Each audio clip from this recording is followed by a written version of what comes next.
আসসালামু আলাইকুম রহমতুল্লাহ। প্রিয় দর্শক মণ্ডলী, আশা করি আপনারা সকলে ভালো আছেন। আলহামদুলিল্লাহ, আমিও ভালো আছি। একটা জিনিস অনেক অবাক করার বিষয়, যে আমরা যে আর্জেন্টিনা ব্রাজিল করি, যে দেশে কোনোদিন, যে দেশে আল্লাহ তাআলার নাম উচ্চারণ করা নিষেধ, যে ব্রাজিলে আজান দেওয়া পর্যন্ত নিষেধ, আমরা সেই দলকে সাপোর্ট করি। আমরা সেই দলের পতাকা আমাদের বাংলার জমিনে আমরা লাগাইয়ে ধরি, অনেক জায়গায় লাগাই। লজ্জার বিষয় ভাই। প্রিয় দর্শক মন্ডলী, যারা এই ভিডিওগুলো দেখছে, একটু মনোযোগ দিয়ে শুনুন, দেখেন, একটু চিন্তা করে দেখেন, যে দেশে আজান হয় না, যে দেশে আল্লাহ তাআলার নাম নেওয়া নিষেধ, সেই দেশের জন্য, সেই দেশের দলের জন্য আমরা এত কষ্ট করি।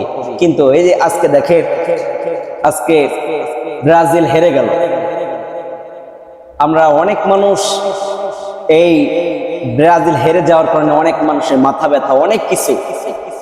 তো আমরা এই খেলা দেখার জন্য আমরা রাত 1টা বাজে উঠতে পারি, কিন্তু সামান্য ফজরের নামাজ, যেটা আমাদের জন্য ফরজে আইন, আল্লাহ তাআলা কোরআনুল কারীমের মধ্যে বলেছেন, ইন্নাস সালাত, আল্লাহ তাআলা 1 নয় 2 নয় 83 বার, 82 বার আল্লাহ পাক রব্বুল আলামিন কোরআনুল কারীমে সালাতের কথা বলেছে। কিন্তু আমাদের ঈমানটা কত দুর্বল দেখেন মুসলমান ভাইয়েরা, আমাদের ঈমানটা এত দুর্বল যে আমরা নামাজ বাদ দিয়ে, আমরা আমল বাদ দিয়ে, আমরা ইহুদিদের দলে, এবং কি যে যারা হচ্ছে দাজ্জালের অনুসারী, তাদের জন্য আমরা কত কষ্ট করতেছি, টাকা ফুরাচ্ছি, অনেক টাকা ব্যয় করতেছি।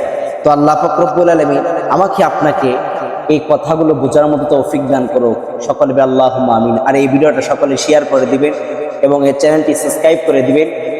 আমি এখন আসি। আল্লাহ তাআলা যেন ভাই সকলকে জান্নাতবাসী। আসসালামু আলাইকুম।